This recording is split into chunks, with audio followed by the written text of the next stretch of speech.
friends, welcome back to the Money Video guys and my YouTube channel. Today friends, we are going to talk about guys how can we disconnect earbud to our Samsung phone. Friends, you want to disconnect guys your earbud and how can you disconnect in this video friends? I am going to show you guys.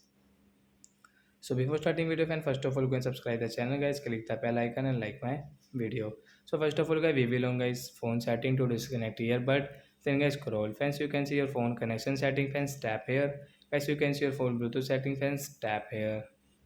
So friends, you can see guys your Bluetooth setting friends, right side the setting option friends, you can say tap here to disconnect your earbud. So you can say disconnect option guys, click on disconnect option, guys your earbud will disconnect guys. If you use again guys, you will have to only click, it will connect automatic.